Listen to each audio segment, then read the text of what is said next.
A ver, vamos a definir el flujo eléctrico a través de una superficie cualquiera cerrada cuando ésta tiene en su interior una carga eléctrica Q.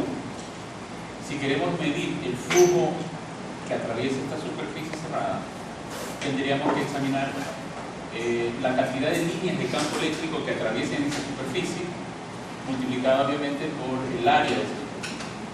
Entonces, si nosotros establecemos la medida de este flujo como el producto punto que existe entre el vector de campo y el elemento de área en esa posición, estaríamos calculando un diferencial de flujo en este elemento de sub A, cuyo vector es normal al plano de ese elemento diferencial de A.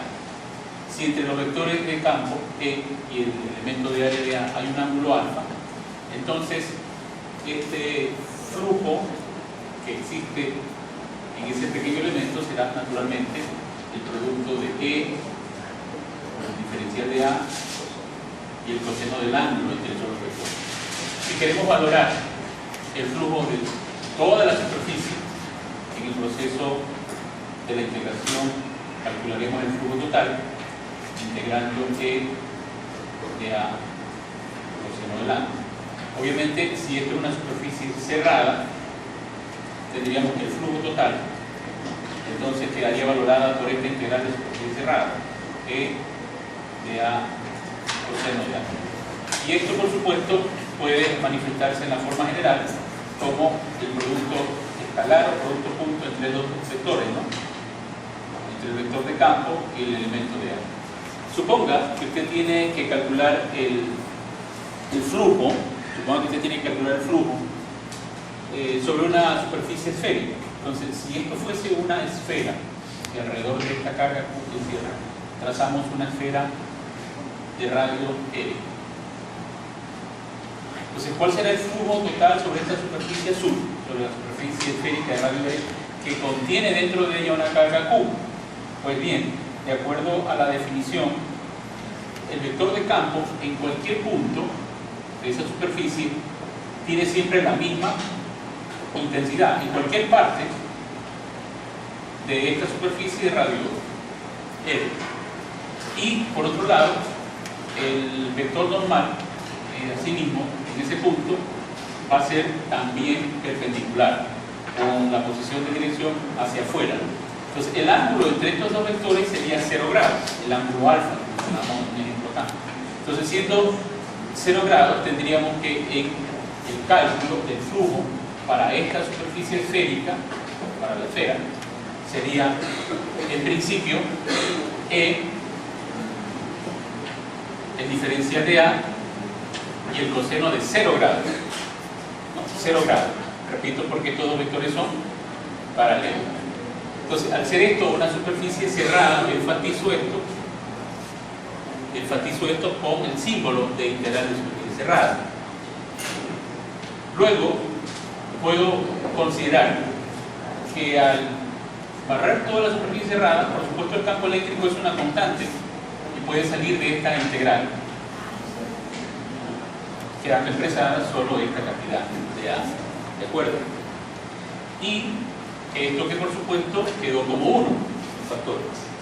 Entonces, el resultado del flujo total a través de esta superficie esférica de radio L quedaría dado por la magnitud del campo a esa distancia L. ¿Y qué cosa?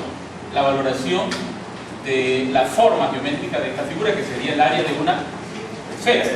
Entonces, esto sería el área de la esfera. Entonces, el flujo total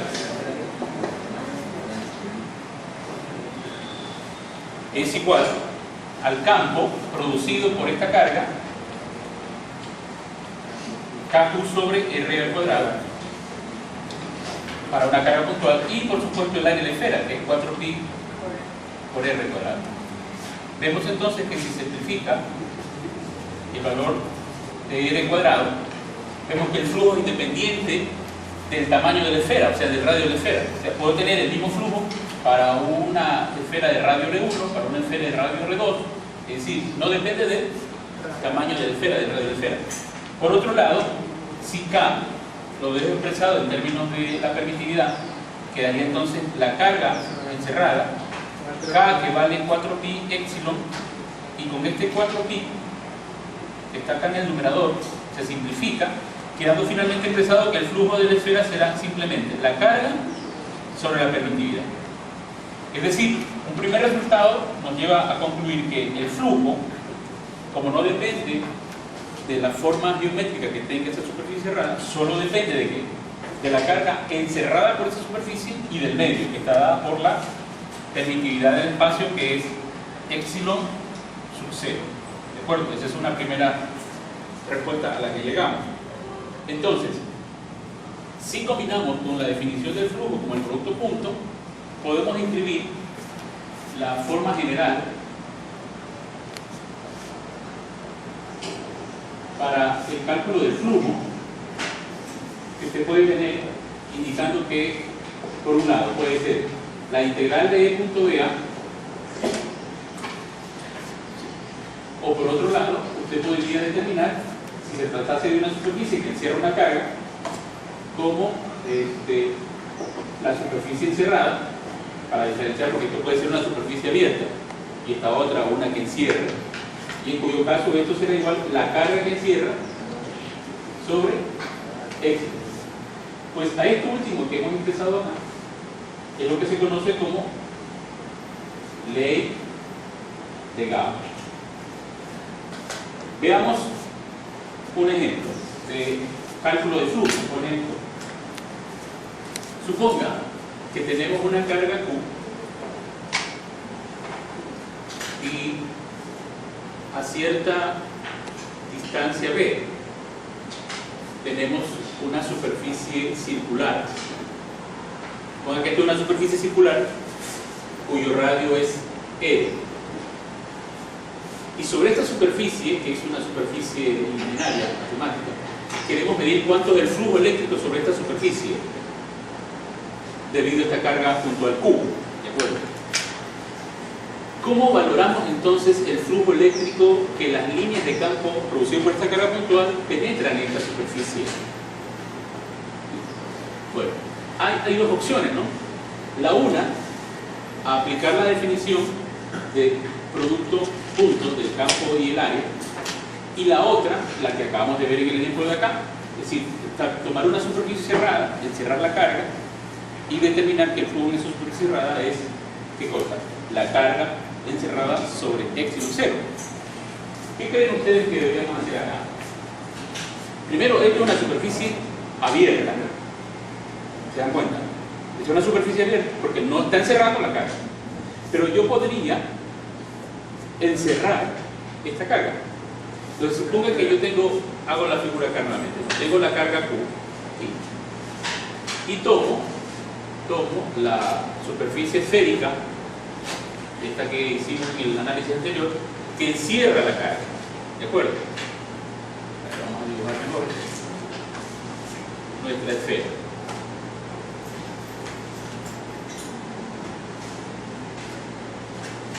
Bueno, tenemos nuestra superficie, busquémosla en el centro. Está en el centro de la esfera. Y yo tomo entonces una esfera. Haga de cuenta que yo hago un corte, una rebanada así. Solo que estoy viendo una sección transversal de la figura espacial. Y entonces esto viene a ser la línea lateral vista de esta superficie circular. ¿De acuerdo? Entonces, esto que sombreo aquí con color rojo, vamos a poner aquí. Esto es el área de un casquete. Ese es el área de un casquete, ¿de acuerdo? Pero no importa, porque si yo tengo líneas de campo que salen, obviamente, si esto es una carga positiva, radialmente hacia afuera, ¿no es cierto? Entonces, las líneas, todas esas líneas, ¿verdad?, de campo, por unidad de área, van a definir el flujo. Entonces, el flujo eléctrico que haya por este casquete va a ser el mismo número de líneas que atraviese esta superficie. ¿Estamos de acuerdo? Entonces, es como el concepto que yo decía acá. A ver, si yo tomo una superficie esférica de radio R2, el flujo es el mismo que si tomo otra esfera más grande de radio R1, porque si tomo una superficie irregular, el flujo sobre esa superficie es igual. Entonces, bajo esa condición, yo puedo establecer cuál es el flujo sobre este casquete, que sería el mismo sobre esta. Vamos a poner el flujo del casquete, va a ser igual al flujo sobre el círculo. Obviamente, este es mi interrogante: ¿cuánto es el flujo sobre el círculo, sobre esa superficie circular? ¿Cuánto sería el flujo de la esfera a través de la superficie esférica? O sea, toda la suma. Como habíamos analizado, la carga que encierra. Ahora, aquí la pregunta sería: ¿cuánto es el flujo en el casquete? Pero para ello, yo voy a asignar el concepto, ¿no? Yo digo, a ver, si yo tengo aquí el campo, ¿sí?, que es perpendicular, tengo un elemento de área. Esos vectores son paralelos. El ángulo, ¿cuánto es entre ellos? 0 grados. Por lo tanto, el coseno del ángulo entre ellos dará 1. Entonces, yo tendré, por ejemplo, que el flujo para el casquete, o sea, para esta superficie roja, será igual a la intensidad del campo, que en cualquiera de estas partes es el mismo, porque está un radio R, multiplicado por el área del casquete. Entonces, en la intensidad del campo, el área de esa superficie de color roja, en el casquete, por el coseno de 0 grados, que es 1. ¿Entendido? Ahora, el flujo en la esfera, yo voy a tener también que es igual al producto del campo, pero por este caso el área de la esfera. ¿Entiendes? Ahora, no hago diferencia entre estas porque la intensidad es la misma, porque la intensidad del campo en estos puntos es igual que la de la esfera, porque pertenece, parte de la esfera. Entonces, la intensidad del campo eléctrico en cualquier punto de esta superficie azul o roja es la misma. ¿Están de acuerdo? Entonces, yo examino que si hago la relación del flujo del casquete sobre el flujo de la esfera, llego a la siguiente razón. O sea, yo divido estas dos cosas, ¿no? Al dividir y al ser la intensidad la misma, se cancela la intensidad y me queda que esto es igual a la razón del área del casquete sobre el área de la esfera. ¿Se fijan? ¿Por qué razón? Porque esta intensidad del campo eléctrico se neutraliza, se cancela, ya que si comparo los flujos, estas dos cantidades son exactamente las mismas. Por lo tanto, para calcular el flujo del casquete, que ya le voy a cambiar a esta variable, que es el flujo del círculo, ¿no? El flujo del casquete es el flujo del círculo, del área circular, esto será igual al flujo medido en la esfera multiplicado por esta razón de área, ¿no? El área del casquete sobre el área de la esfera. Y así podré calcular el flujo en este casquete, que es el flujo original del área, que es circular.